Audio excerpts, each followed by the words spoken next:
नमस्कार। न्यूज के इकलौते फैमिली शो न्यूज की पाठशाला में आप सभी का बहुत स्वागत। मैं हूं सुशांत सिन्हा। ये वो पाठशाला जहां सबकी क्लास लगती है। और सबसे पहले रोज की तरह आपको बता दूं कि कौन कौन सा चैप्टर खोलने वाला हूं। पहले पाकिस्तान निपटाया, अब चीन को घर में घुसकर सुनाया। पीएम मोदी का सबसे घातक अटैक, आज उसके बारे में आपको बताऊंगा। भारत पाक सीज फायर का फर्जी क्रेडिट लेते ट्रंप का नया कांड। अब ईरान ने कैसे गजब बेइज्जती कर दी है। न रूस सुन रहा है, न इजराइल, न ईरान। ट्रंप की वो छीछाले दर कि मोदी भी हंसी नहीं रोक पाएंगे, आज उसके बारे में आपको दिखाऊंगा। पाकिस्तानी पप्पू बिलावल भुट्टो की नई धमकी, वो ऐतिहासिक गलती जो पीएम मोदी सुधार रहे तो पाकिस्तान छटपटा रहा, आज उसके बारे में बताऊंगा। सिंधु जल समझौते पर उस कांग्रेसी ब्लंडर का चैप्टर जिसे पीएम मोदी सुधार रहे तो आग लग गई है। कथावाचकों से बदसलूकी, चोटी काटी, यूपी में अखिलेश वर्सेस योगी का नया बवाल जो हुआ है उसके बारे में भी आपको बताऊंगा। जाति कार्ड, आधार कार्ड, विजिटिंग कार्ड, यूपी में कथावाचक पर मचे हंगामे में क्या ट्विस्ट आ गया है, यह भी लेकर आया। UP to Gujarat, Maharashtra to Himachal Uttarakhand, तबाही मचाते मॉनसून मीटर पर लेटेस्ट कंप्लीट रिपोर्ट भी लाया हूं। और बाढ़ बारिश की नॉन स्टॉप आ रही भयंकर खतरनाक तस्वीरों का डरा देने वाला चैप्टर भी खोलूंगा। लेकिन पहले जल्दी से दिन भर की बड़ी खबरों का रिवीजन, उसके बाद पहला चैप्टर।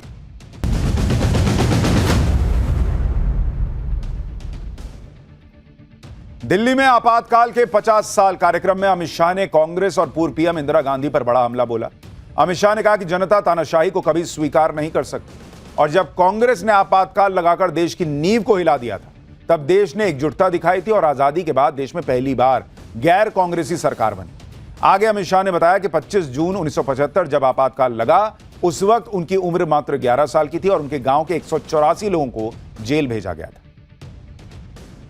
दुनिया के अलग अलग देशों में छिड़े युद्ध का भारतीय अर्थव्यवस्था पर कोई असर नहीं पड़ेगा। युद्ध के इस माहौल में भी भारत की इकोनॉमी रॉकेट की रफ्तार से आगे बढ़ेगी। S&P ग्लोबल रेटिंग्स ने यह दावा किया है कि इस साल भारत की जीडीपी ग्रोथ की दर 6.5% बनी रहेगी। पिछले महीने ही S&P ग्लोबल ने भारत की जीडीपी ग्रोथ 6.3% रहने का अनुमान जताया था। यानी इतने हंगामे के बीच भी S&P कह रहा है कि भारत की ग्रोथ रेट और बढ़ा दो भाई, ये और तेजी से भागने वाला देश है। आने वाले बिहार विधानसभा चुनाव को लेकर एनडीए ने बड़ी रणनीति बनाई है, जिसके तहत बिहार में चुनाव की घोषणा से पहले ही पीएम मोदी की 9 रैलियां आयोजित की जाएंगी। आने वाले दिनों में पीएम मोदी की कोसी, गया और बेगूसराय में भी रैली होगी। इससे पहले पीएम मोदी मधुबनी, विक्रमगंज और सिवान में रैली कर चुके हैं। महाराष्ट्र चुनाव में गड़बड़ी को लेकर राहुल गांधी के आरोपों पर चुनाव आयोग ने जवाब दिया है। इलेक्शन कमीशन ने कहा है कि सभी चुनाव कानून का पालन करते हुए कराए गए हैं।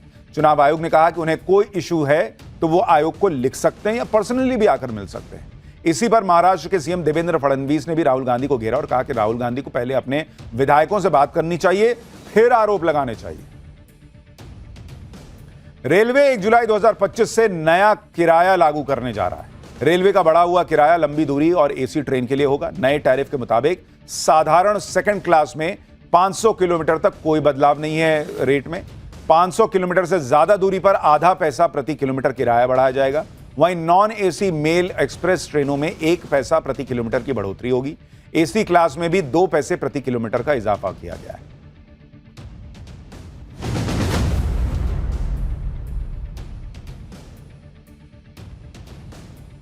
तो यह हो गया दिन भर का रिवीजन। अब पाठशाला की पहली क्लास शुरू करते हैं। पहले पाकिस्तान को निपटाया, अब चीन को घर में घुसकर कैसे सुनाया। पीएम मोदी का सबसे घातक अटैक, आज उसके बारे में बताने जा रहा हूं। भारत पाक सीज फायर का फर्जी क्रेडिट लेते ट्रंप का नया कांड।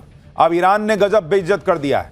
ना रूस सुन रहा है, ना इजराइल, ना ईरान। ट्रंप की वो छीछा लेदर कि मोदी भी हंसी रोक नहीं पाएंगे। आज सबसे पहले उसका चैप्टर खोल रहा हूं।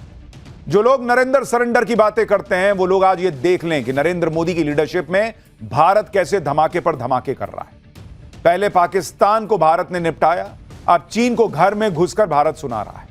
चीन और पाकिस्तान दोनों पर पीएम मोदी ने एक साथ सबसे घातक अटैक किया है।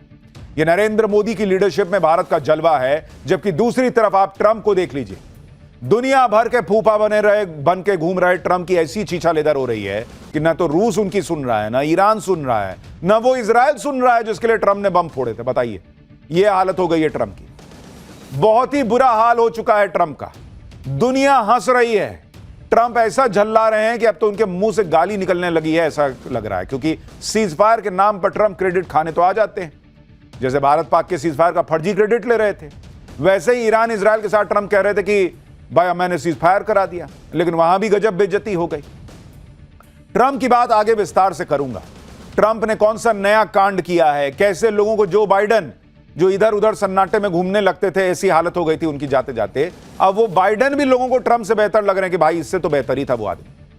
लेकिन पहले देख लीजिए कि पाकिस्तान को ऑपरेशन सिंदूर से निपटाने के बाद नरेंद्र मोदी कैसे ऑपरेशन चीन में जुट गए, कैसे ट्रंप की बेइज्जती हो रही है, कैसे चीन में घुसकर भारत चीन और पाकिस्तान दोनों की बैंड बजा रहा है। यह सब आज आपको विस्तार से बताने जा रहा हूं। इस वक्त नरेंद्र मोदी के सबसे खास अजीत डोभाल चीन में हैं। रक्षा मंत्री राजनाथ सिंह भी चीन जाने वाले हैं और चीन को कैसे नरेंद्र मोदी निपटा रहे हैं वो आज आपको देखना चाहिए कि एनएसए अजीत डोभाल ने चीन के विदेश मंत्री से आज मुलाकात की और इसमें चीन के सामने बैठकर पाकिस्तान के आतंकवाद का मुद्दा उठा दिया। अजीत डोभाल ने चीन में घुसकर कहा कि क्षेत्रीय स्थिरता के लिए सभी प्रकार के आतंकवाद का मुकाबला करने की जरूरत है। वहीं चीन के विदेश मंत्री ने कहा कि भारत और चीन को अच्छे पड़ोसी और दोस्ती की तरफ बढ़ना चाहिए, दो प्राचीन सभ्यताओं के ऐतिहासिक ज्ञान का प्रदर्शन करना चाहिए, संवेदनशील मुद्दों को ठीक से संभालना चाहिए, दोनों देशों को बॉर्डर के आसपास के इलाकों में शांति और सौहार्द बनाए रखना चाहिए। यानी भारत ने चीन में जाकर आतंकवाद के मुद्दे पर खरी खरी सुना दी। नरेंद्र मोदी ने अजीत डोभाल को कहा कि जाइए कायदे से इसको सुना के आइए कि तुम जो जिसका साथ देते हो ना, वो 2 कौड़ी का पाकिस्तान, वो तुमसे पैसे लेता है लेकिन हमारे यहां आतंकी भेजता है, इसको समझो। तो चीन के सामने बैठकर अजीत डोभाल सुना कर आए। वहीं चीन भी अब भारत से दोस्ती की बातें कर रहा है। चीन भारत के साथ संबंध सुधारने की बातों पर जोर दे रहा है। यह है नया भारत। और चीन संबंध सुधारने की बातें इसलिए कर रहा है क्योंकि भारत हर मंच पर पाकिस्तान और उसके दोस्तों को एक्सपोज करता चला जा रहा है। चीन में ही एससीओ यानी शांघाई कोऑपरेशन ऑर्गेनाइजेशन की मीटिंग हो रही है, जिसमें चीन भी है और पाकिस्तान भी है। भारत ने एससीओ की मीटिंग में ही चीन पाकिस्तान के सामने साफ साफ कह दिया कि लश्कर और जैश जैसे आतंकवादी संगठन बड़ा खतरा है। सीमा पार से आतंकवादी हमले होते हैं। आतंकी हमलों के गुनहगार, उनके ऑर्गेनाइजर्स और फाइनेंसर्स सबको जवाबदेह ठहराएंगे। इसके अलावा एससीओ की मीटिंग में एनएसए अजीत डोभाल ने आतंकवाद पर दोहरा रवैया अपनाने वालों की भी क्लास लगाई। अजीत डोभाल ने कहा कि किसी भी तरह की आतंकी घटना जिसमें सीमा पार आतंकवाद भी शामिल है, यह मानवता के खिलाफ क्राइम है बॉस। इस मीटिंग में एनएसए ने ऑपरेशन सिंदूर का भी जिक्र किया और बताया कि कैसे भारत ने आतंकी ठिकानों को तबाह किया। यानी भारत ने चीन में बैठकर चीन को बताया कि तुम्हारा दोस्त पाकिस्तान जो कर रहा है उसको समझो और यह नहीं चल सकता।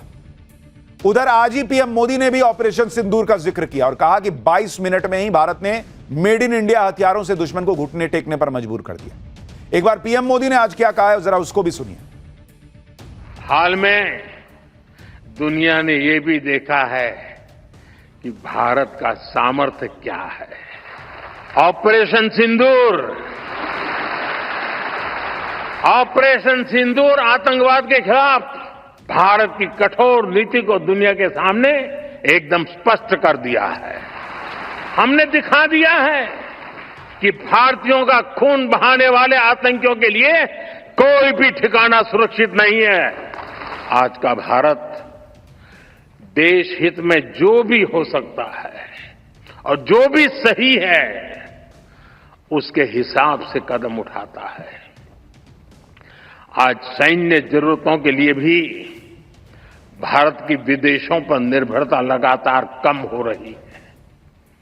हम डिफेंस सेक्टर में आत्मनिर्भर हो रहे हैं और इसका प्रभाव हमने ऑपरेशन सिंदूर के दौरान भी देखा है। हमारी सेनाओं ने भारत में बने हथियारों से दुश्मन को 22 मिनट में घुटने टेकने के लिए मजबूर कर दिया। मुझे विश्वास है आने वाले समय में मेड इन इंडिया हथियारों का डंका पूरी दुनिया में बजेगा। यानी प्रधानमंत्री नरेंद्र मोदी पाकिस्तान को उसके जख्मों को भुलाने नहीं दे रहे, ऊपर से पूरी दुनिया में उसे एक्सपोज करने का काम लगातार चल रहा है। नरेंद्र मोदी ने पाकिस्तान को 22 मिनट में निपटाने की बात की और अब भारत चीन को घर में घुसकर सुना रहा है। अजीत डोभाल को इसलिए पीएम मोदी ने चीन भेजा है अजीत डोवाल एससीओ देशों के टॉप नेशनल सिक्योरिटी अधिकारियों के सम्मेलन में हिस्सा लेने बीजिंग गए हुए हैं। वहां एनएसए डोवाल ने चीन के विदेश मंत्री से अलग से मुलाकात की है। अजीत डोवाल की चीन के विदेश मंत्री के साथ इस मुलाकात से पाकिस्तान को भी तगड़ा झटका लगा है, क्योंकि चीन ने अजीत डोवाल से मीटिंग के बाद ऐसे बयान भी दिए जिससे दिख रहा है कि भारत की डोज का तगड़ा असर पड़ा है। क्योंकि चीन के विदेश मंत्री ने खुद माना कि भारत के साथ रिश्ते सुधरे हैं। यह चीन के विदेश मंत्री कह रहे हैं। रिश्तों को और सुधारने के लिए दोनों देशों के बीच बातचीत जरूरी है, आपसी सहयोग जरूरी है। चीन ने कहा कि दोनों देशों को एक दूसरे के लिए खतरा न बनना होगा, बल्कि एक दूसरे के विकास का विकल्प बनना होगा। दोनों देश दुश्मन नहीं बल्कि पार्टनर बने, जिससे दोनों देशों का फायदा होगा। आप सोचिए, चीन भारत से पार्टनरशिप की बात कर रहा है। यह दुनिया में जो बदलाव आ रहा है ना, हालांकि चीन बहुत भरोसे के लायक देश वो भी नहीं है, जैसे पाकिस्तान है वैसे ही चीन धोखा तो देता ही देता है, लेकिन कम से कम आज देखिए उसकी बातचीत का रुख कैसे बदला है।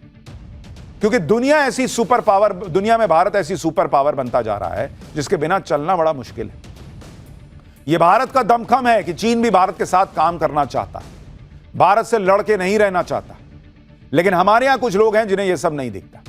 उनको तो ट्रंप दिखता है, उनको तो नरेंद्र सरेंडर बोलना है। लेकिन जिनको ट्रंप पे बहुत भरोसा है हमारे यहां, वैसे कम ही लोग हैं। राहुल गांधी और कांग्रेस को छोड़ के बहुत लोग नहीं है जो ट्रंप पे बहुत भरोसा करते हो कि उन्होंने सीज फायर करा दिया। लेकिन राहुल गांधी और यही स्क्रिप्ट बेच रहे थे पब्लिक के सामने कि ट्रंप ने फोन किया और कहा नरेंद्र सरेंडर, जबकि ऐसा कोई फोन ट्रंप ने किया भी नहीं था। खैर, उन ट्रंप का आज की डेट में क्या हाल हो रहा है जिन पर राहुल गांधी को बहुत भरोसा है, आज आपको देखना चाहिए। भाई, भारत तो चीन को सुना के आ गया, पाकिस्तान को ठोक के आ गया, लेकिन जैसे ट्रंप भारत पाकिस्तान के सीज फायर का फर्जी क्रेडिट ले रहे थे, वैसे ही वो भाई साहब ईरान इजराइल के सीज फायर का क्रेडिट लेने घुस गए। लेकिन उनका ऐसा मजाक उड़ा है, जैसे वो पंचायत में था ना, गजब बेइज्जती है, वैसा हाल हो गया। देखिए कैसे कैसे मीम बन रहे हैं सोशल मीडिया पर ट्रंप के क्रेडिट कार्ड को लेकर, जमकर क्रेडिट लेने को लेकर। भाई, क्रेडिट कार्ड आप वैसे यूज करते होंगे स्वाइप वाला, यहां क्रेडिट लेने वाला क्रेडिट कार्ड जो लेके चल रहे हैं, उनका मीम बन रहा है। जैसे इस मीम में ट्रंप खुद नोबेल अवार्ड देते दिख रहे हैं। एक और मीम आपको दिखाता हूं, बड़ा वायरल हो रहा है। इसमें ट्रंप भारत, चीन, रूस और ईरान के मुद्दों को सुलझाने का क्रेडिट लेते दिख रहे हैं, जबकि ये सारे देश इनकार कर रहे हैं। भाई, उन्होंने कहा, ट्रंप को देखिए, एक तरफ दिख रहा है ट्रंप कह रहे हैं I made a deal with Xi Jinping, कह रहे हैं ना मैंने तो नहीं किया। फिर उन्होंने कहा आई नेगोशिएटेड सीज फायर, मोदी ने कहा कि ना इसने नहीं किया। ईरान कॉल्ड मी, ईरान कह रहा ना हमने तो कॉल ही नहीं किया। ये ऐसे मीम चल रहे हैं और ये सच्चाई भाई है।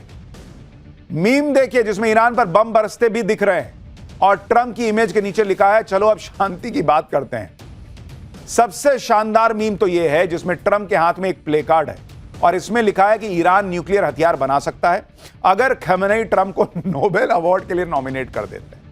यह देखिए, जिसमें ट्रंप की इमेज लगाकर लिखा है कि लड़ाई झगड़ा कराने और सुलझाने के लिए संपर्क करें। एक और मीम दिखाई जरा, उसमें कह रहा है, ये देखिए कि दिन में जो है वो ट्रंप जो है वो खुद को नोबेल शांति पुरस्कार देते हैं और रात में जो है वो ईरान पर बम गिरा देते हैं। तो भयंकर छीछा लेदर सोशल मीडिया पर डोनाल्ड ट्रंप की हो चुकी है। लड़ाई झगड़े कराने और सुलझाने के लिए संपर्क करें, पार्टी ऑर्डर्स लिए जाते हैं। जैसे नहीं होता है कि शादी ब्याह के लिए संपर्क करें, यहां हम पार्टी का भी ऑर्डर लेते हैं, वैसा लोग मीम बना रहे हैं। फॉर डिस्काउंट से नोबेल फॉर ट्रंप, मतलब डिस्काउंट चाहिए तो ट्रंप को नोबेल पुरस्कार दिलवाने की बात कर दीजिए। यह हालत हो गई है अमेरिका के राष्ट्रपति की। लोग मजाक उड़ा रहे हैं बॉस ट्रंप का, और हमारे यहां राहुल गांधी ट्रंप की बात पे भरोसा करते चलते हैं। कुल मिलाकर ट्रंप ने अपने बयानों, अपने फैसलों से अपनी जगहसाई तो कराई, साथ ही अमेरिका की साख पर भी बट्टा लगाने का काम कर दिया है। ट्रंप जिस तरह की हरकतें कर रहे हैं उससे तो लोगों को ट्रंप के पहले के राष्ट्रपति जो बाइडेन की भी याद आने लगी। बाइडेन पर लोग हंसते थे क्योंकि वो चलते चलते अचानक गिर जाते थे, अचानक सेंसलेस हो जाए। ये देखिए, ये बाइडेन की तस्वीरें, लोग तब इस पे बाइडेन पे हंसते थे कि कैसा ही राष्ट्रपति है। प्लेन पे चढ़ते चढ़ते बाइडेन लड़खड़ा जाते थे, कभी इधर जाना था तो बाएं जाने लगते थे, बाएं जाना है तो दाएं जाने लगते थे। तो लोग बाइडेन पे हंसते थे कि क्या ही राष्ट्रपति अमेरिका को मिला है। लेकिन अब ट्रंप की हालत देखकर लोग कह रहे हैं कि बाइडेन कम से कम इधर उधर भटकते थे लेकिन फैसले तो ढंग से ले रहे थे, ये आदमी तो गजब ही कर रखा है। जो लोग बाइडेन पर हंसते थे वो लोग आज ट्रंप की हरकतें देखकर कह रहे हैं कि बाइडेन की तो फिटनेस नहीं थी, ट्रंप तो फिट होकर भी अनफिट है और अपनी खिल्ली उड़वा रहे हैं। बाइडेन पर लोग हंसते थे क्योंकि वो भरे इवेंट में सेंसलेस हो जाते थे, उन्हें पता ही नहीं होता था कि वो कर क्या रहे हैं। जैसे ये तस्वीर देखिए, एक इवेंट में बाइडेन 1 मिनट तक मोशनलेस रहे, जबकि दूसरे लोग डांस कर रहे हैं, हंस रहे हैं। यहां ऐसा लग रहा है कोई रोबोट खड़ा है, तो वो सेंसलेस दिख रहे हैं, लेकिन वो शारीरिक रूप से सेंसलेस दिख रहे थे। ट्रंप तो भैया सेंसलेस बातें भी कर रहे हैं, हरकतें भी कर रहे हैं। बाइडेन की हालत तो ये थी कि वो भूल जाते थे कि किससे हाथ मिलाना है, किससे हाथ मिला लिया। ये देखिए, ये बाइडेन की हालत है। एक बार बाइडेन इटली गए थे, वहां पर अमेरिकी दूतावास में एक इवेंट था, एक अमेरिकी सीनेटर से बाइडेन ने हाथ मिलाया और 3 सेकंड में भूल गए कि उससे हाथ मिलाया, फिर से उसी से हाथ मिलाने लगे। इसके अलावा एक बार बाइडेन स्पीच दे रहे थे, स्पीच खत्म करने के बाद बाइडेन मुड़े और हैंडशेक के लिए हाथ बढ़ाया, जबकि उनके आसपास कोई था ही नहीं। पब्लिक सोच रही है भाई कि अमेरिका की किस्मत क्या ही चल रही है कि या तो ऐसा राष्ट्रपति मिल रहा है या ट्रंप जैसा मिल रहा है। मतलब आसमान से गिरे खजूर पे अटके वाला हिसाब है। बाइडेन का तो गजब ही हाल था, लेकिन ट्रंप भी बाइडेन से कम नहीं है। उनकी खिल्ली तो बाइडेन से ज्यादा उड़ रही है। ट्रंप के मीम बन रहे हैं, और ये मीम इसलिए बन रहे हैं क्योंकि खुद को सीजफायर का चैंपियन बताने वाले ट्रंप ने कल रात को इजरायल और ईरान के बीच सीजफायर का बड़ा ऐलान कर दिया। ट्रंप ने ऐसे जता दिया कि उन्होंने फिर से दुनिया को बचा लिया हो और सब कुछ संभाल लिया हो। वर्ल्ड वॉर 3 मान लो रोक दिया हो, मिडिल ईस्ट में मान लो उन्होंने शांति ही ला दी हो। लेकिन क्रेडिट लेने की रेस में ट्रंप सबको धकिया के आगे तो आ जाते हैं, लेकिन फिर उनको झटका लगता है, क्योंकि 12 दिनों तक चलने वाले युद्ध पर ट्रंप का सीजफायर 1 मिनट भी नहीं टिका। इजरायल ईरान के युद्ध में अमेरिकी राष्ट्रपति ट्रंप की घनघोर बेइज्जती का पहला चैप्टर तो कल रात ही खुल गया था। ईरान ने कल रात कतर में अमेरिकी एयरबेस पर हमला कर दिया। ईरान ने अमेरिका के अल उदीद एयरबेस पर हमला करके सबको चौंका दिया। ईरान ने अमेरिका के एयरबेस पर शॉर्ट और मीडियम रेंज बैलिस्टिक मिसाइलें दागी। ईरान ने इसे अमेरिका के हमले का बदला बताया। साथ ही इराक में भी अमेरिकी ठिकानों पर हमला हुआ, लेकिन ईरान ने इस हमले की जिम्मेदारी नहीं ली। कतर की तरफ से बताया गया कि ईरान ने 19 मिसाइलें दागी थी, सिर्फ एक मिसाइल को छोड़कर सबको हवा में मार गिराया गया। अमेरिकी एयरबेस पर ईरान के हमले की खबर दुनिया में आग की तरह फैल गई कि भाई अमेरिका पे ईरान हमला कर रहा है, जिसको ट्रंप कह रहे थे कि नक्शे से मिटा दूंगा, वो अमेरिका पे हमला कर रहा है। तो सबको यही लग रहा था कि अब तो अमेरिका ईरान को छोड़ेगा नहीं बॉस, ये तो बहुत मारेगा। अरे बाप, ईरान के हमले के बाद अमेरिकी राष्ट्रपति ट्रंप की जुबान ही पलट गई। मैंने आपको कहा था ना कि ट्रंप यू टर्न नहीं लेते हैं, ये भाई साहब ओ टर्न लेते हैं। एक यू लेते हैं फिर यू ले लेते हैं, तो ओ बन जाता है। ईरान को मिटा देने की बातें करने वाले ट्रंप ईरान से शांति की बात करने लगे। असल सरेंडर तो इसको कहते हैं, जो हमारे यहां के नेताओं को नहीं दिखेगा।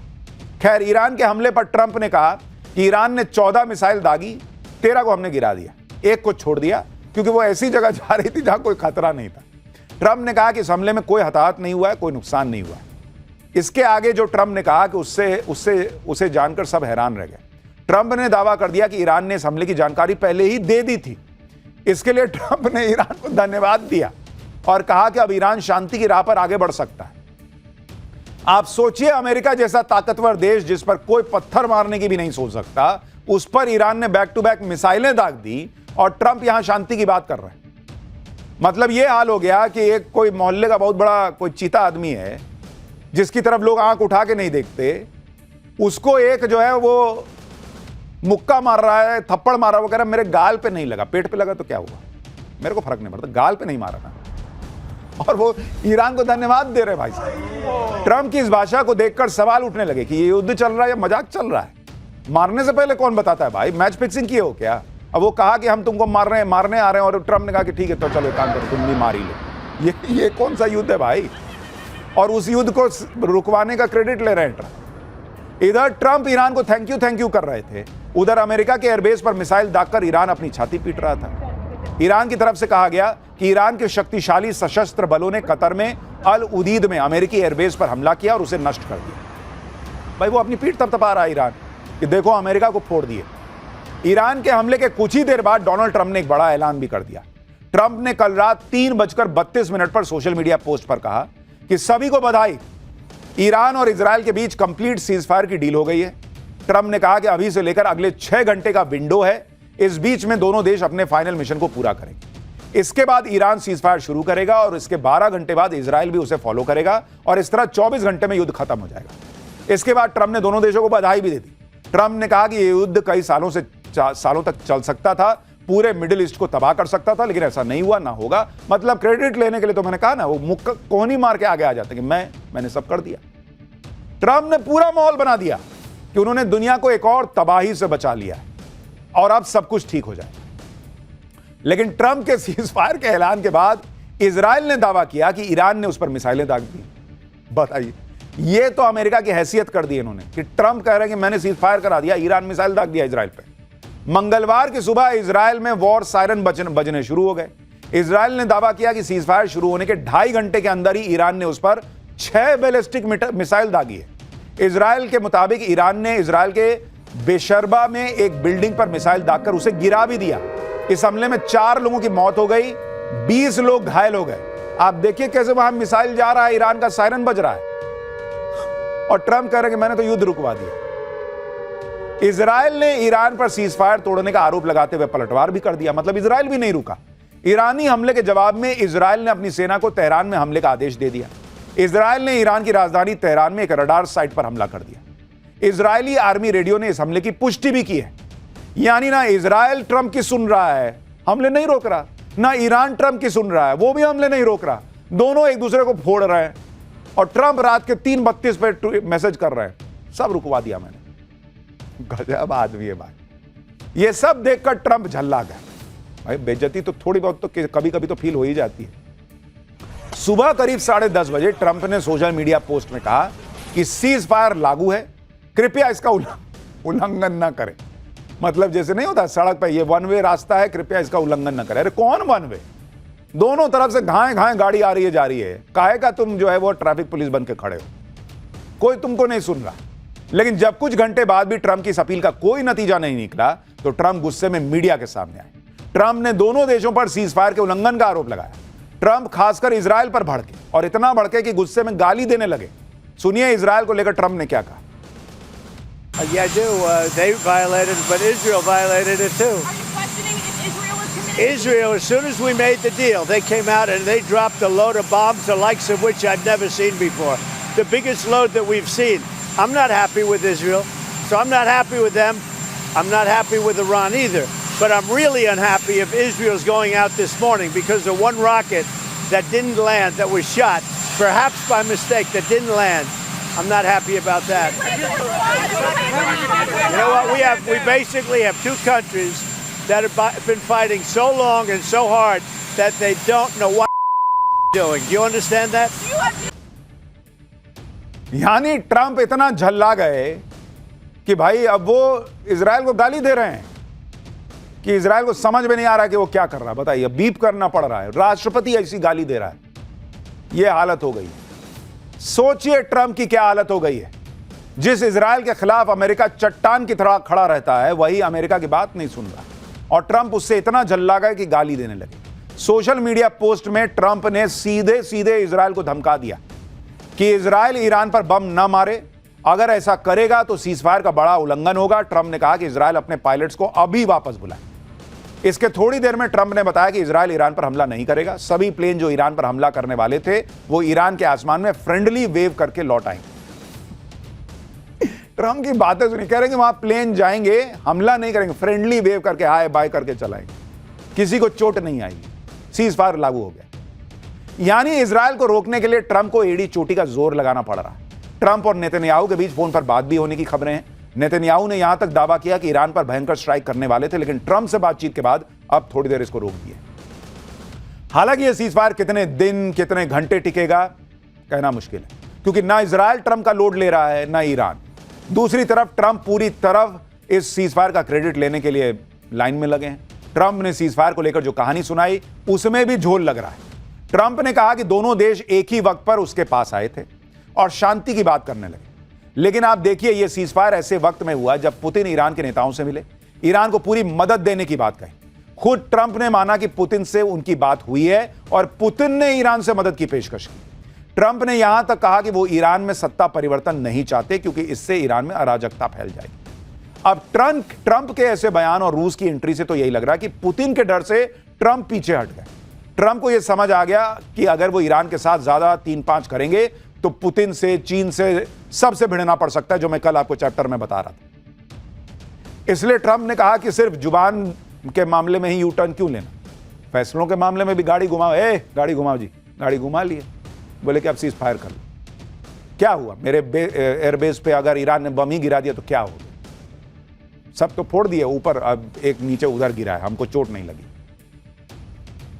आप ये भी देखिए कि युद्ध रुकवाने के क्रेडिट के चक्कर में ट्रंप कैसे लगातार अपना मजाक बनवा रहे हैं। 2024 में इलेक्शन कैंपेन के दौरान ट्रंप ने कहा एक दिन में इजरायल और यूक्रेन युद्ध दोनों रुकवा दूंगा, लेकिन राष्ट्रपति बने उन्हें 155 दिन हो गए, वो अभी तक एक युद्ध नहीं रुकवा पाए। इसी साल 28 मई को ट्रंप ने इजरायल को वार्निंग दी कि किसी भी हाल में इजरायल ईरान पर हमला न करे, लेकिन इजरायल ने ट्रंप की एक न सुनी। 13 जून को इजरायल ने ईरान पर हमला कर दिया। ट्रंप 16 जून को G7 की मीटिंग छोड़कर जल्दी अमेरिका चले गए और सीज फायर नहीं, कुछ बड़ा करने वाला हूं कह के गए। फिर 18 जून को कहा कि मैं ईरान पर हमला कर भी सकता हूं, नहीं भी कर सकता हूं। फिर 19 जून को कहा कि 2 हफ्ते में बताऊंगा कि ईरान पर हमला करूंगा या नहीं करूंगा। 2 दिन में ट्रंप ने पलटी मार दी और 21 जून को ट्रंप खुद इजरायल ईरान युद्ध में कूद गए। कहा कि ईरान का न्यूक्लियर फैसिलिटी मैंने बर्बाद कर दिया। अब ईरान बता रहा है कि उसने तो पहले ही न्यूक्लियर फैसिलिटी खाली कर दी थी। यानी आप सोचिए, अमेरिका के किसी राष्ट्रपति की इतनी बेइज्जती लास्ट आपने कब सुनी थी, आपको भी याद नहीं होगा। इतना ही नहीं, खबरें तो यहां तक हैं कि खुद पेंटागन के अधिकारी ट्रंप से परेशान हैं। ईरान पर हमले के दौरान अमेरिकी अधिकारियों को यह डर था कि कहीं ट्रंप अमेरिकी हमले की जानकारी लीक ना कर दे, क्योंकि इतने बड़बोले हैं, वो कुछ भी कर सकते हैं। तो अमेरिका के अधिकारी घबराए हुए थे कि भाई ये तो बोल देगा, मर तो मेरा सैनिक जाएगा ना भाई, मेरा साथी मर जाएगा। पेंटागन को डर था कि ट्रंप पहले ही सोशल मीडिया पर ईरान को हमले की हिंट ना दे दें। दावा तो यहां तक है कि ट्रंप की अनिश्चितता से घबराए पेंटागन ने ट्रंप को बाईपास करते हुए उनकी टीम को मिसलीड करते हुए हमले का प्लान बनाया। ये सारी खबरें जो आपको बता रहा हूं अमेरिका के अखबारों में छप रही हैं। सोचिए क्या हालत हो गई ट्रंप की और अमेरिका की। लेकिन यहां राहुल गांधी कहते हैं कि ट्रंप ने बोला है इसलिए नरेंद्र सरेंडर। अरे दुनिया नहीं सुन रही, खाली राहुल गांधी सुनेंगे। खैर छोड़िए सर, पाठशाला में अगला चैप्टर खोलता हूं जिसमें आपको दिखाऊंगा पाकिस्तानी पप्पू बिलावल की नई धमकी। वो ऐतिहासिक गलती जो पीएम मोदी सुधार रहे तो पाकिस्तान छटपटा रहा है। सिंधु जल समझौते पर उस कांग्रेसी ब्लंडर का चैप्टर जिसे पीएम मोदी ठीक कर रहे तो आग लग गई है। अब उसके बारे में आपको बताता हूं। नरेंद्र मोदी ने पाकिस्तान को मार मार के उसका भरता बना दिया, लेकिन पाकिस्तान वो देश है जो सुधरने वालों में से नहीं है। मैं आपको बार बार कहता हूं, बिलावल भुट्टो जैसे नेता जिन्हें पाकिस्तान का पप्पू कहा जाता है, वो नरेंद्र मोदी को नई धमकियां देने में जुटा है। और धमकियां दे रहा है किस बात को लेकर? पानी को लेकर, क्योंकि पानी पाकिस्तान की सबसे कमजोर कड़ी है। पाकिस्तान कटोरा लेकर खाना मांगता है तो मग्गा बाल्टी लेकर पीने नहाने धोने तक का पानी मांगता है। पानी भी चाहिए किससे? भारत से, जिससे लड़ रहा है उसी से कह रहा है कि पानी तो मेरा। लेकिन यह नेहरू का भारत नहीं है कि अपने हिस्से का पानी उठाकर पाकिस्तान को दे देगा। यह नरेंद्र मोदी का नया भारत है जो एक एक बूंद का हिसाब रख रहा है, और जो भारत के हक का पानी है वो भारत के लोगों तक पहुंचाने की लड़ाई लड़ रहा है। पाकिस्तान को सुखाने का मकसद नहीं है। अब पाकिस्तान को इसको युद्ध समझना है तो समझ ले, हमको फर्क नहीं पड़ता। इसे पाकिस्तान ये समझे कि नरेंद्र मोदी पाकिस्तान को प्यासा मारने के लिए ये सब कर रहे हैं तो वो समझता रहे, इससे भी हमको फर्क नहीं पड़ता। लेकिन आज मैं आपको बताना चाहता हूं कि वो कौन सी ऐतिहासिक कांग्रेसी ब्लंडर है जिसे नरेंद्र मोदी सुधार रहे हैं। कैसे पाकिस्तान को खत्म कर देने की नहीं बल्कि भारत के हक की लड़ाई लड़ रहे हैं नरेंद्र मोदी। भारत के राज्यों के विकास की लड़ाई लड़ रहे हैं। भारत का वो हक जो नेहरू के जमाने में प्लेट में सजाकर पाकिस्तान को दे दिया गया। नरेंद्र मोदी इंडिया फर्स्ट की बात करते हैं, भारत के हितों के लिए जो सही है वो कर रहे हैं, लेकिन इससे पाकिस्तान में हाहाकार मचा है। पानी के लिए पाकिस्तान जंग की नई धमकियां दे रहा है। पाकिस्तान में पानी को लेकर कैसा गजब का हंगामा मच गया है, पहले उसकी झलक देखिए, फिर पूरी बात बताता हूं।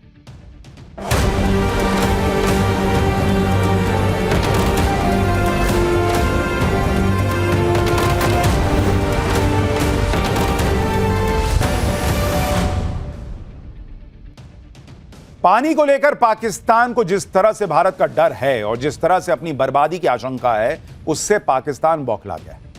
उसे कुछ समझ नहीं आ रहा है कि करना क्या है। पाकिस्तान इसे भारत की स्ट्राइक के तौर पर देख रहा है, जबकि भारत अपने हक और अधिकार की लड़ाई लड़ रहा है। और जब भारत ऐसा कर रहा है तो उससे पाकिस्तान को तकलीफ हो रही है, क्योंकि पाकिस्तान को तो उस भारत की आदत रही है जिसने अपने हिस्से का भी पानी पाकिस्तान को उठा के दे दिया, ले जाओ भाई। लेकिन अब नरेंद्र मोदी इसको पलट रहे हैं कि भाई मेरा पानी है, तुमको क्यों जाएगा भाई, मेरे यहां लोगों को मिलेगा ना। पाकिस्तान को इसकी आदत तो है नहीं, तो एकदम बौखला गया। पाकिस्तान के पूर्व विदेश मंत्री बिलावल भुट्टो कुछ ज्यादा ही तमतमाए हुए और भारत से एक और जंग करने की फिर गीदड़ भपकी दे रहे हैं। ये भाई साहब खड़े होकर भारत को 2 ऑप्शन दे रहे हैं कि भारत के पास 2 ऑप्शन है। अरे तुम्हारा खुद का देश 2 ऑप्शन पे चल रहा है। पहला एक भीख मांग के देश चल रहा है, ऑप्शन 2 भीख मांग के देश चल रहा है। इनका दूसरा कोई ऑप्शन है ही नहीं भाई, दोनों में भीख मांगने का ऑप्शन है इनके पास। बिलावल भुट्टो इस तरह की धमकियां पहले भी दे चुका है। बिलावल भुट्टो को ना तो इतिहास की समझ है ना भूगोल का पता है। सुनिए बिलावल का पुराना बयान, जब बिलावल ने कहा था कि या तो सिंधु से पानी बहेगा या भारत का खून बहेगा। एक्टिंग करा लो इससे बस। बिलावल भुट्टो को उसकी धमकियों के लिए भारत पहले भी लताड़ लगा चुका है, लेकिन बिलावल भुट्टो सुधरने का नाम नहीं ले रहे। असदुद्दीन ओवैसी ने बिलावल भुट्टो की धमकियों पर कहा था कि बिलावल अभी भी बच्चे हैं और बचपने वाली हरकतें करते हैं। एक बार ओवैसी ने जो समझाया था बिलावल को, वो भी आपको याद दिलाता हूं। फिर आपको बताता हूं कि नरेंद्र मोदी क्या कर रहे हैं और अमित शाह ने क्या कहा है। छोड़िए ना, बचपने की बातें नहीं करना। उनके नाना से क्या हुआ था उनको नहीं मालूम, उनकी वालदा से क्या हुआ था उनको नहीं मालूम। उनकी वालदा को दहशतगर्द मार दिया तो कम से कम उन्हें तो ये बात नहीं करना। आप किससे बात कर रहे हैं, आप क्या बोल रहे हैं, आपको अंदाजा भी है। जब तक अमेरिका आपको यहां से वहां से कुछ नहीं देता तो आप बोल नहीं चाह सकते, हमारे को आंखें दिखा रहे हैं आप। बिलावल भुट्टो को ओवैसी ने खूब धोया था, लेकिन बिलावल के दिमाग में कुछ घुसता तो है नहीं। इस बार बिलावल भुट्टो ने जो धमकी दी वो अमित शाह के बयान के बाद आई, क्योंकि गृह मंत्री अमित शाह ने कह दिया था कि सिंधु जल समझौता अब कभी लागू नहीं होगा। समझौता शांति और तरक्की के लिए हुआ था। पाकिस्तान ने समझौते की शर्तों का उल्लंघन किया। अब सिंधु जल समझौता निलंबित ही रहेगा, यह अमित शाह ने कह दिया। पाकिस्तान जाने वाला पानी राजस्थान में जाएगा। इसके लिए भारत नहर बना रहा है। बांध बनाकर पाकिस्तान जाने वाला पानी रोक देंगे। पाकिस्तान पानी के लिए तरस जाएगा। इसी से बिलावल भुट्टो जैसे नेता बिलबिला रहे हैं और वो भारत को धमकियां दे रहे हैं। धमकी से फर्क पड़ता है। धमकी देने से क्या हो जाएगा? पाकिस्तान को अब ऐसे ही जीना पड़ेगा, क्योंकि नरेंद्र मोदी पहले ही तय कर चुके हैं कि पाकिस्तान के साथ जल समझौते में भारत के साथ जो अन्याय हुआ है, उस अन्याय को वो खत्म करके ही रहे। भारत के साथ क्या अन्याय हुआ था वो आगे बताऊंगा। यह भी बताऊंगा नरेंद्र मोदी भारत की लड़ाई कैसे लड़ रहे हैं। लेकिन पहले देख लीजिए कि पाकिस्तान कैसे पानी को लेकर अलबलाया हुआ है। पाकिस्तान की सरकार ने कहा है कि भारत के गृह मंत्री को यह कहने का अधिकार नहीं है कि सिंधु जल समझौता बहाल नहीं होगा। यह एक अंतर्राष्ट्रीय संधि है जिसमें एक तरफा कार्रवाई का प्रावधान नहीं है। भारत का समझौते को निलंबित रखना अंतर्राष्ट्रीय कानून का सीधा उल्लंघन है। पानी को राजनीतिक हथियार के रूप में इस्तेमाल करना गैर जिम्मेदाराना है। भारत को अपना एक तरफा और गैर कानूनी रुख वापस लेना चाहिए। भारत को सिंधु जल समझौते को पूरी तरह से लागू करना चाहिए। या ये पाकिस्तान अब नियम कानून समझा रहा है। तुम टेररिस्ट भेजते हो, वो कौन से नियम से भेजते हो जरा बताना। पानी को लेकर पाकिस्तान की यह बेचैनी समझ में भी आती है, क्योंकि पाकिस्तान में गंभीर जल संकट खड़ा हो गया है। कई प्रांतों में पानी की कमी होने लगी है। पाकिस्तान के सिंध प्रांत को पिछले साल की तुलना में करीब 22% कम पानी मिला है। पंजाब प्रांत को पिछले साल की तुलना में 15% कम पानी मिला है। पाकिस्तान में महत्वपूर्ण फसलों के उत्पादन में 13% की गिरावट आ गई है। कपास का उत्पादन 30% से ज्यादा गिर गया है। गेहूं का उत्पादन 9%, मक्का का उत्पादन 15% कम हुआ है।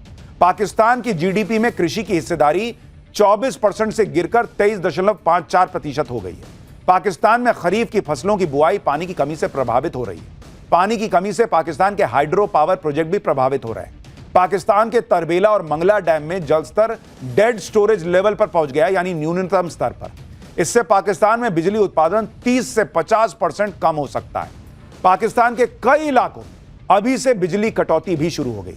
बलूचिस्तान के कई इलाकों में तो 18 घंटे तक बिजली कट रही है बॉस। पाकिस्तान की 80% खेती सिंधु जल समझौते पर निर्भर थी, जो अब पानी की कमी से प्रभावित हो रही। आप देखिए किस तरह से पाकिस्तान की नदियां सूख रही हैं। यह तस्वीर सियालकोट में चिनाब नदी की है, जिसमें साफ दिख रहा है कि इसका पानी पहले की तुलना में खत्म हो चुका है। पाकिस्तान की संसद में सिंधु जल समझौते और पानी की कमी को लेकर चर्चाएं हो रही हैं। पाकिस्तान के लोग जो हैं वो भूखे मर जाएंगे, इसकी बातें हो रही हैं। लेकिन गला सिर्फ पाकिस्तान का नहीं सूख रहा। हमारे देश में भी कुछ लोग हैं जो कहते हैं कि भाई सिंधु जल समझौता रद्द करके मोदी पाकिस्तान पर अन्याय कर रहा है, पाकिस्तान मर जाएगा। बॉस, ये पाकिस्तान को मारने की लड़ाई नहीं है। सच क्या है यह आज आपको पाठशाला में समझना चाहिए कायदे से। हम आपको बताने जा रहे हैं कि नरेंद्र मोदी पाकिस्तान को पानी देने के उस कांग्रेसी ब्लंडर को सुधार रहे हैं, जिसे मोदी जो है ना सालों साल से देखते आए और मन में लेके बैठे थे कि इसको तो ठीक करूंगा। लेकिन आग तो लगी है, क्योंकि आप देखिए कि साल 1960 में हुए सिंधु जल समझौते में तब की नेहरू सरकार ने 80% पानी पाकिस्तान को सौंप दिया। साथ में पाकिस्तान को 83 करोड़ रुपया भी दिया। किस बात का बॉस? पानी ले जाओ, पैसा ले जाओ, क्या हवा में चल रहा है? और यह आज के टाइम में करीब 5,500 करोड़ रुपया बैठता है, जो उस समय पाकिस्तान को भारत ने दे दिया। इस समझौते के तहत पाकिस्तान को सालाना 13.5 करोड़ एकड़ फीट पानी मिलता है।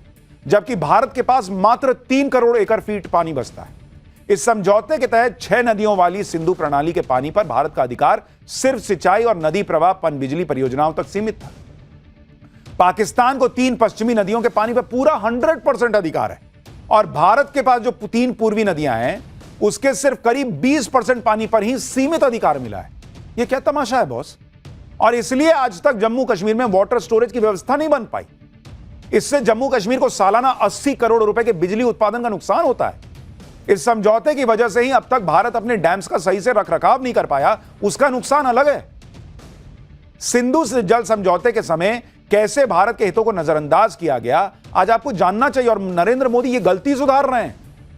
नरेंद्र मोदी कह रहे हैं कि भाई ये भारत का पानी है, तुमको क्यों जाएगा भाई? क्योंकि हमने ब्लंडर कर दिया तो तुम लेते रहोगे। ये बहुत ही हैरान कर देने वाली बातें हैं। आप देखिए क्या क्या हुआ है जिसको नरेंद्र मोदी सुधारने का प्रयास कर रहे हैं, और ये भारत की हक की लड़ाई वो लड़ रहे हैं। भाई सिंधु जल समझौते के बारे में आपको बताता हूं। सिंधु बेसिन के किनारे की बात आपको बता रहा हूं। यहां पे खेती की कुल जमीन अगर आप देखेंगे, सिंधु बेसिन में खेती की कुल जमीन जो वहां पर मौजूद थी उस समय वो थी 650 लाख एकड़, इतनी जमीन थी। ठीक है, ये सिंधु बेसिन की बात कर रहा हूं जहां से ये पूरा पानी जाता है। पाकिस्तान के पास कितनी थी? पाक की जमीन इसमें से कितनी थी भाई? इसमें से 60%। ठीक है भाई, खेती की जमीन 60% पाकिस्तान के पास।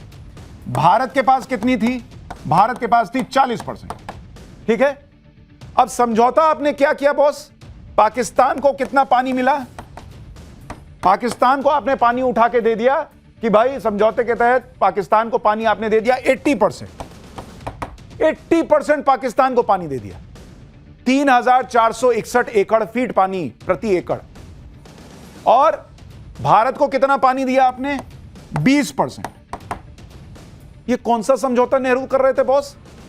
मतलब पाकिस्तान की के पास जो खेती के लायक जमीन है और जो भारत के पास जमीन है उसमें डिफरेंस कितना है? मात्र 20% का। और जो दोनों को पानी मिल रहा है उसमें डिफरेंस कितना है? 60% का। कौन से हिसाब से कैलकुलेशन किए नेहरू बॉस? मात्र 20% ज्यादा जमीन पाकिस्तान के हिस्से में थी तो 3 गुना पानी ज्यादा उसको कौन बात कर दे दिए आप उठा के? यह नरेंद्र मोदी की तकलीफ है कि भारत का पानी, मेरा पानी कैसे चला गया पाकिस्तान को भाई? और इसलिए नरेंद्र मोदी यह कर रहा है। और पंडित नेहरू खुद जानते थे कि सिंधु जल समझौता भारत के हित में नहीं है और यह बात उनको बार बार समझाई गई थी। खुद कांग्रेस के सांसद उस वक्त समझा रहे थे और इस समझौते का विरोध कर रहे थे। नेहरू सुनने को तैयार नहीं। सिंधु जल समझौते को लेकर 30 नवंबर 1960 को लोकसभा में 2.5 घंटे के करीब बहस चली, चर्चा चली और इसमें कांग्रेस के ही कई सांसदों ने इस समझौते का विरोध किया। राजस्थान और पंजाब के कांग्रेस सांसदों ने सिंधु जल समझौते का मसौदा तक सदन में फाड़ दिया कि भाई राजस्थान का नुकसान होगा, पंजाब का नुकसान होगा। क्या कर रहे हैं आप नेहरू जी? कांग्रेस सांसदों का कहना था कि इस समझौते से पंजाब और राजस्थान में फसलों का उत्पादन बुरी तरह प्रभावित होगा। एक सांसद अशोक मेहता ने तो यहां तक कह दिया कि जिन लोगों को देश के हितों की रक्षा करनी चाहिए वही लोग देश को धोखा दे रहे हैं। जब सिंधु जल समझौते का विरोध हो रहा था तब नेहरू का यह मानना था कि यह संकीर्ण मानसिकता का विरोध है। उन्होंने जोर देकर कहा था कि लोग इस मामले की जटिलता को समझ नहीं पा रहे। लेकिन 3 महीने के अंदर ही 28 फरवरी 1961 को नेहरू ने खुद अपनी गलती को माना और कहा कि मुझे लगता था कि यह समझौता हमारे लिए अन्य परेशानियों पर समझौते का रास्ता खोलेगा, लेकिन हम जहां थे वहीं पर अटके हुए। तो आपको तो 3 महीने में समझ में आ गया कि पाकिस्तान भरोसे के लायक नहीं है, पाकिस्तान सुधर नहीं सकता, पाकिस्तान समझ नहीं सकता। आपके कांग्रेस के सांसद नेहरू को समझाते रह गए कि बॉस ये गलत कर रहा है, नहीं सुने। प्लेट में उठा के भारत के हक का पानी दे दिया कि लो ले जाओ भाई। 3 महीने में आपको तो समझ में आ गया कि गलती हो गई, लेकिन वो सुधारे क्यों नहीं गलती?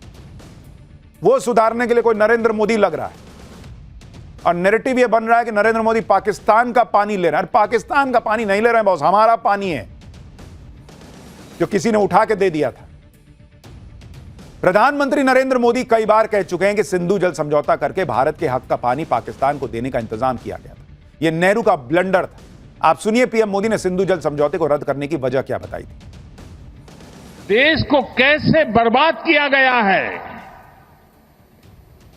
1960 में जो इंडस वाटर ट्रीटी हुई है अगर उसकी बारीकी में जाएंगे तो आप चौंक जाएंगे। यहां तक तय हुआ है उसमें कि जो जम्मू कश्मीर की अन्य नदियों पर डैम बने हैं, उन डैम का सफाई का काम नहीं किया जाएगा, डिसिल्टिंग नहीं किया जाएगा, सफाई के लिए जो नीचे की तरफ गेट है वो नहीं खोले जाएंगे। 60 साल तक ये गेट नहीं खोले गए और जिसमें 100% पानी भरना चाहिए था, धीरे धीरे इसकी कैपेसिटी कम हो गई, 2%, 3% रह गया। क्या मेरे देशवासियों को पानी पर अधिकार नहीं है क्या? पाकिस्तान भारत का खून बहाता रहा और भारत के हक का पानी भी लेता रहा, लेकिन पहले की सरकारों में इसे रोका नहीं गया। नरेंद्र मोदी ये काम कर रहे हैं और भारत के हक के पानी के लिए लड़ रहे हैं, और वो ये काम आज से नहीं कई साल पहले से कर रहे हैं। जैसे पहला एक्शन साल 2016 में उरी टेरर अटैक के बाद नरेंद्र मोदी ने सिंधु जल समझौता रद्द करने की चेतावनी दी थी और वर्ल्ड बैंक को तभी आगाह कर दिया था कि अगर पाकिस्तान ने अपनी जमीन से आतंकवादी गतिविधियों को नहीं रोका तो भारत सिंधु जल समझौता तोड़ देगा। यानी भारत के हक की लड़ाई का बेस बना दिया था। प्रधानमंत्री मोदी ने सिंधु जल समझौते को रद्द करने के लिए टास्क फोर्स का गठन भी कर दिया था। दूसरा एक्शन साल 2019 पुलवामा टेरर अटैक के बाद सिंधु जल समझौते पर वर्किंग ग्रुप बनाया गया। रावी नदी से भारत के हक के पूरे पानी के इस्तेमाल के लिए 3 विकास परियोजनाओं का ऐलान किया गया। तीसरा एक्शन साल 2023 भारत के किशनगंगा और रातले हाइड्रो इलेक्ट्रिक प्रोजेक्ट के खिलाफ पाकिस्तान कोर्ट ऑफ आर्बिट्रेशन पहुंच गया। इसके विरोध में मोदी सरकार ने आधिकारिक तौर पर सिंधु जल समझौते में बदलाव करने की मांग कर दी और कह दिया कि एक तरफा समझौता नहीं चलेगा। चौथा एक्शन साल 2024 मोदी सरकार ने सिंधु जल समझौते में जरूरी बदलाव करने के लिए पाकिस्तान को नोटिस दिया, जिसमें कहा गया कि यह समझौता पुराना और पक्षपाती है। तब सिंधु जल समझौते के विरोध में भारत ने परमानेंट इंडस कमीशन की बैठक रद्द कर दी थी। यानी रातों रात नरेंद्र मोदी उठे और कुछ कर दिया वाला हिसाब नहीं है। उनके दिमाग में यह बैठा हुआ था कि यह भारत का हक का पानी पाकिस्तान जा रहा है, और इसलिए जब सबसे ज्यादा लोहा गर्म था उन्होंने हथौड़ा मार दिया और एक्शन ले लिया। और अगली बार आपसे कोई कहे ना कि भारत ने पाकिस्तान का पानी रोक दिया है तो उसको याद दिलाइएगा कि हेलो, ये पाकिस्तान का पानी नहीं है, ये भारत का पानी है जो अब हम अपने यहां ले रहे हैं, अपने यहां लाने का इंतजाम कर रहे हैं। हमारा पानी था जो पाकिस्तान जा रहा था, पाकिस्तान का पानी रोक दिया, यह मत बोलना अगली बार से। पहलगाम अटैक के बाद सिंधु जल समझौते के खिलाफ मोदी ने फाइनल एक्शन लिया और समझौते को स्थगित कर दिया, और अब भारत ने कह दिया है कि सिंधु जल समझौता दोबारा बहाल नहीं होगा। यह इतिहास बन चुका है। भारत ने वर्ल्ड बैंक से एक बार फिर दो टूक कह दिया है कि वो सिंधु जल समझौते को दोबारा शुरू करवाने की कोशिशों में अपना टाइम बर्बाद न करे, क्योंकि भारत सिंधु जल समझौते को ठंडे बस्ते में डाल चुका। भाई, वर्ल्ड बैंक को कह दिया ना, बेकार समय क्यों बर्बाद करो, हम नहीं करेंगे, कोई चांस नहीं है इसके बहाल होने का। भारत ने वर्ल्ड बैंक को चिट्ठी लिखकर कहा है कि अब सिंधु जल समझौते से जुड़े किसी विवाद की सुनवाई करने की जरूरत नहीं है, क्योंकि भारत अब यह समझौता नहीं मानता। भाई, क्यों पड़े हो चक्कर में। भारत ने वर्ल्ड बैंक को कहा है कि वो पाकिस्तान की शिकायत पर जम्मू कश्मीर में किशनगंगा और रतले जल विद्युत परियोजनाओं पर जो सुनवाई कर रहा है उसे रोक दे। दरअसल भारत की इन दोनों जल विद्युत परियोजनाओं को लेकर वर्ल्ड बैंक सुनवाई कर रहा है और भारत की इन परियोजनाओं का डिजाइन समझौते का पालन करता है या नहीं, ये देख रहा है। लेकिन भारत वर्ल्ड बैंक को समझा रहा है कि तुम बेकार कर रहे हो यार, हम नहीं सुनने वाले, हम नहीं मानने वाले अब इसको। वर्ल्ड बैंक को भारत ने साफ कह दिया है कि जब सिंधु जल समझौता ही नहीं रहा तो सुनवाई करने का कोई मतलब भी नहीं। अब भारत वही करेगा जो उसके हक में होगा, और अपने हक का पानी इस्तेमाल करने से भारत को अब कोई नहीं रोक सकता। मोदी सरकार ने सिंधु जल समझौता खत्म करके बता दिया है कि जो नाइंसाफी नेहरू ने भारत के साथ होने दी थी वो अब नहीं चलेगी। भारत अब अपने हक का पूरा पानी लेकर रहेगा, और इसके लिए मोदी सरकार ने फॉरवर्ड प्लानिंग भी की है। भारत एक नया 113 किलोमीटर का कैनाल सिस्टम बनाने वाला है, जो कि सिंधु जल समझौते के पानी को इस्तेमाल करेगा और जम्मू कश्मीर, पंजाब और हरियाणा तक इसका पानी पहुंचेगा। यह कैनाल सिस्टम रावी, व्यास और उज नदी को तो जोड़ेगा। इस कैनाल से कुल 13 प्रमुख स्थानों को जोड़ा जाएगा। इससे भारत का कैनाल सिस्टम करीब 800 किलोमीटर का हो जाएगा, जो जम्मू कश्मीर से सीधे राजस्थान में इंदिरा गांधी कैनाल तक जाएगा। इसके अलावा भारत अब 4 हाइड्रो इलेक्ट्रिक पावर प्लांट्स को भी जल्द पूरा करेगा। यह प्लांट है पकलदुल 1000 मेगावाट का, रतले 850 मेगावाट का, कीरू ये 624 मेगावाट का प्रोजेक्ट है और क्वार ये 540 मेगावाट का प्रोजेक्ट है। यानी नरेंद्र मोदी जो काम कर रहे हैं वो आसान काम नहीं है, उसमें सालों की मेहनत लगती है, सालों की प्लानिंग लगती है, पैसा लगता है। पानी वाले मिशन पर नरेंद्र मोदी इसलिए नहीं लगे कि किसी को प्यासा मार रहा है, इस मिशन पर नरेंद्र मोदी इसलिए लगे कि यह भारत का पानी था जो भारत में रहना चाहिए। जहां देश के हक की बात आएगी, नरेंद्र मोदी हर हद तक जाएंगे। इंडस वाटर ट्रीटी को स्थगित करना इसका एक और उदाहरण है। लेकिन जब पानी की बात हो ही रही है तो सिर्फ इंडस वाटर ट्रीटी की बात नहीं होगी भाई। पानी तो ऊपर आसमान से बरस रहा है, गजबी हो रखा है। UP to Gujarat, Maharashtra to Himachal Uttarakhand, तबाही मचाते मॉनसून मीटर पर लेटेस्ट कंप्लीट रिपोर्ट आपको दिखाने जा रहा हूं। बाढ़ बारिश की नॉन स्टॉप पर आ रही भयंकर खतरनाक तस्वीरों का डरा देने वाला चैप्टर अब आपके लिए खोल रहा हूं। देश में मॉनसून आया, तबाही लेकर आया, यह हम आपको बता रहे हैं, लेकिन स्थितियां दिन ब दिन बिगड़ रही हैं। आप तस्वीरें देखिए लेटेस्ट। इतनी बारिश हो रही है कि मौसम वैज्ञानिक कंफ्यूज हो गए। मौसम विभाग भी डेटा को बार बार चेक कर रहा है कि ठीक है कि नहीं है, कि भाई ऐसा क्या ही हो गया कि बारिश रुकने का नाम नहीं ले रही। जहां भी मॉनसून पहुंचा वहां से ऐसी ऐसी तस्वीरें आ रही कि लोग हैरान परेशान। पहले नॉर्थ ईस्ट में मॉनसून ने तबाही मचाई, उसके बाद उत्तर भारत में मॉनसून की बारिश ने ट्रेलर दिखाना शुरू किया। अब जब मॉनसून पूरी तरह से आ ही गया तो भाई बहुत डरावना नजर आ रहा है। पहाड़ों पर तो जैसे बादल लदे हुए हैं, हर वक्त बादल फटने का खतरा मंडरा रहा है। लगातार बारिश के चलते जगह जगह लैंडस्लाइड्स हो रही है। नदियां और बरसाती नाले अपनी सीमाएं तोड़कर बह रहे हैं। मैदानी इलाकों पर तो मॉनसून का ट्रिपल अटैक हो रखा है। बारिश से पहले आसमानी बिजली ने आतंक काट रखा है। जहां बारिश नहीं हो रही वहां उफनती नदियां सैलाब लेकर पहुंच रही हैं और कुछ शहर तो ऐसे हैं कि मॉनसून की शुरुआत में ही समंदर में मानो तब्दील हो गए। यूपी टू गुजरात और महाराष्ट्र टू हिमाचल उत्तराखंड, कहां पहुंचा है मॉनसून मीटर, आज आपको यह बताता हूं। लेकिन उससे पहले आसमानी आफत की लेटेस्ट तस्वीरों का ट्रेलर देखिए।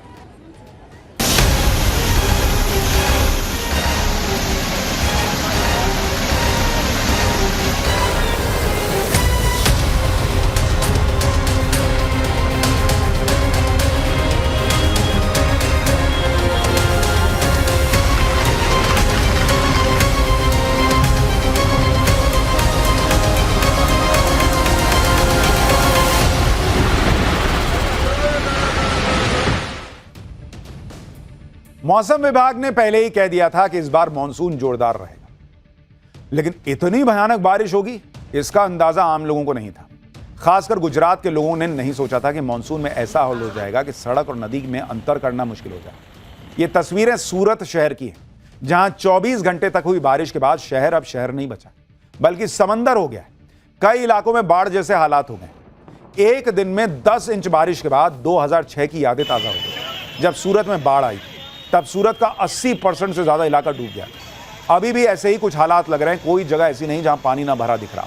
सूरत में सड़क पर खड़ी गाड़ियों का हाल आप देखिएगा तो हैरान रह जाएगा। पानी में पूरी तरह से गाड़ियां डूब गई हैं, लोग कमर कमर भर पानी में चल रहे हैं, कहीं घुटने भर पानी है।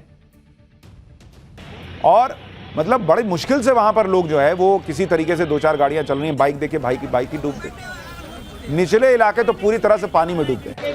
अभी जहां पानी कम है वहां से लोगों को निकालना शुरू कर दिया। ये देखिए लोग भाई बोट लेके चल रहे हैं, कयाकिंग चल रही है, क्योंकि बारिश रुक ही नहीं रही। पानी में ये हाल हो गया। एक गांव में इतना पानी भर गया कि पूरा का पूरा मंदिर डूब गया। ये तस्वीर देखिए, मंदिर डूब गया। लोग मंदिर की छत पे बैठे, भाई इतना सा मंदिर नहीं है। रेस्क्यू का इंतजार कर रहे हैं, कुछ लोग स्विमिंग कर रहे हैं। गर्दन से ऊपर का पानी है जिसमें घर मकान दुकान सब डूब गए। रेस्क्यू टीम पूरे सूरत में जगह जगह पहुंच रही है। महिलाओं को, बच्चों को पहले रेस्क्यू कर रही है। रेस्क्यू के लिए महिलाओं को भी तैनात किया गया है, आसानी से रेस्क्यू किया जा सके इसके लिए महिलाएं भी लगाई गई हैं टीम में। सूरत में इतना पानी बरस रहा है कि हादसे की भी आशंका बनी हुई है। वहां पर आप देखिए कि बारिश के कारण एक सोसाइटी की बाउंड्री वॉल देखिए कैसे गिर गई। पहले तो दीवार एक तरफ झुक गई, जिसके बाद आसपास के लोगों को हटा दिया गया और उसके बाद दीवार पानी में, ये देखिए कैसे पूरी बाउंड्री वॉल गिर गई। गुजरात के ही दाहोद से भी तस्वीरें आई हैं। ये देखिए 24 घंटे से हो रही बारिश के बाद शहर के निचले हिस्सों में पानी भरना शुरू हो गया है। दूधमती नदी का पानी उफान पर है और शहर की तरफ बढ़ रहा है, जबकि अभी भी दाहोद के निचले इलाकों में पानी भरा हुआ है। लोग घुटनों तक भरे पानी में आने जाने को मजबूर है। ज्यादातर घर और दुकानें पानी से लबालब है। इस बीच एक शख्स जब उफनते पानी को पार कर रहा था तो बीच में ही फंस गया। ये देखिए, तो भाई फंस गया तो दीवार से जाकर सट गया। किसी तरह तो रहेंगे, इसके बाद कुछ लोग रस्सी लेके आए, उसको कह के आओ इधर आओ बाहर निकलो। गुजरात ही नहीं, उत्तर प्रदेश में भी जून में बारिश का 50 साल का रिकॉर्ड टूट गया। औसत बारिश के मुकाबले इस साल 25% ज्यादा बरसात यूपी में हो गई, जिसकी तस्वीरें आने शुरू हो गई हैं। सहारनपुर देखिए, ये देख रहे हैं सहारनपुर, नदी का रौद्र रूप दिख रहा है। ये शाकंभरी नदी है जिसमें इतना पानी आ गया कि घाटों को तोड़ते हुए नदी का पानी घरों में घुस गया। दरअसल बारिश सहारनपुर में नहीं हो रही है, ये पानी जो है वो शिवालिक की पहाड़ियों से आ रहा है, जहां लगातार बारिश के बाद नदी में उफान आ गया। शाकंभरी नदी के विकराल रूप लेने के बाद सिद्धपीठ मां शाकंभरी देवी तक जाने वाला पुल पूरी तरह से पानी में डूब गया है। इलाके में खतरनाक स्तर तक पानी भर गया है, जिसके बाद किसी हादसे की आशंका को देखते हुए सिद्धपीठ मां शाकंभरी देवी मंदिर में दर्शनों पर रोक लगा दी गई। मुसीबत अभी इसलिए नहीं टली है क्योंकि बारिश का दौर जारी है और नदी का पानी किनारों को तोड़ता हुआ शहर की तरफ बढ़ रहा है। गुजरात और उत्तर प्रदेश जैसे हालात राजस्थान के 12 जिले में भी बने हुए हैं। पार्वती नदी का जलस्तर बढ़ता जा रहा है, लगातार बारिश हो रही है, जिससे लोगों की मुसीबत बढ़ रही है। बाढ़ के पानी में कई गांव पूरी तरह डूब गए। ऐसा लग रहा है जैसे इस बार की बाढ़ जो है वो पूरे इलाके को बहा कर ले जाएगी, ऐसा लग रहा है। भाई गांव लग रहा है टापू है, लोग अपने गांव में फंस गए। एनडीआरएफ की टीम जो गई है मदद के लिए, वो 80 लोगों को सुरक्षित जगह पर अभी तक पहुंचा चुकी है। बाढ़ से मवेशी पालतू जानवरों पर भी आफत टूटी है। सैकड़ों मवेशी फंसे हुए हैं। हालांकि रेस्क्यू टीम मवेशियों को भी सुरक्षित जगहों पर पहुंचा रही है। अभी तक 2500 से ज्यादा मवेशियों का भी रेस्क्यू किया गया। अब भंवरगढ़ थाने की तस्वीर देखिए, यहां घुटने तक पानी भर गया, थाने में भर गया भाई। अब ये भाई बारिश का पानी वो थोड़ी देख रहा कि पुलिस का इलाका है, थाना है, वो घुस गया। तो थाने का सारा सामान पानी में डूबा हुआ है। ऐसे में पुलिस वाले भी आम लोगों की मदद करने की स्थिति में नहीं है। कुछ इलाकों में बाढ़ का पानी उतरा तो तबाही का मंजर नजर आया। कुछ लोग सोच रहे हैं अच्छा हुआ मेरी FIR बह गई। FIR नहीं बह रही, अभी आएगी पुलिस। बरनी नदी का पुलिया जो है वो बह जाने से नाहरगढ़ जाने वाला रास्ता बंद हो गया है। East west corridor national highway 27 पर पानी आने से गांव के रास्ते कट गए। महाराष्ट्र में भी इस साल मानसून आफत लेकर आया है। लगातार बारिश से नदियां उफान पर हैं। नासिक की तस्वीरें देखिए, गोदावरी नदी में उफान है, जिसके बाद रामकुंड घाट पर बना हनुमान मंदिर, शिव मंदिर समेत कई छोटे बड़े सभी मंदिर पानी में आधे से ज्यादा डूब गए। घाटों पर इतना पानी भर गया है कि लोगों के नदी किनारे जाने पर रोक लगा दी गई। नासिक और आसपास के इलाके में लगातार बारिश हो रही है। गंगापुर डैम से सुबह से ही पानी छोड़ा जा रहा है, जिसके चलते गोदावरी नदी खतरे के निशान के करीब पहुंच गई। महाराष्ट्र के ही भिवंडी में भी बाढ़ जैसे हालात। ऐसा लग रहा है जैसे शहर में नदी बह रही है और पूरे शहर को अपने साथ बहा कर ले जाएगी। नदी किनारे बसे इलाके पूरी तरह से डूब चुके हैं। नदी के किनारे जिन लोगों ने अपनी गाड़ियां खड़ी की थी, उनकी गाड़ियां फंस गई हैं। झुग्गी झोपड़ियों में रहने वाले लोगों के लिए तो और बड़ी मुसीबत है, क्योंकि उनका तो आशियाना बचाना ही मुश्किल हो रहा है। भिवंडी में सैकड़ों दुकानों में पानी भर गया है। नदी का जलस्तर खतरनाक स्तर पर है। हालात यह है कि नदी का पानी पुल को लगभग छूने ही वाला हो। मैदान पर नदियों का रौद्र रूप देखने को मिल रहा है, तो पहाड़ों पर लैंडस्लाइड वाली मुसीबत। उत्तराखंड के बागेश्वर से आई लैंडस्लाइड की दिल दहला देने वाली तस्वीर देखी। सड़क के दोनों तरफ गाड़ियां खड़ी हैं, तभी पहाड़ का एक हिस्सा जो है वो दरक कर नीचे गिरता है।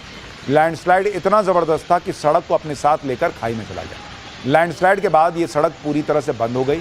एक तरफ 2 JCB भी खड़ी है, लेकिन जिस तरह से लैंडस्लाइड हुआ उसके बाद तो रास्ता खुलने में अभी काफी वक्त लगेगा।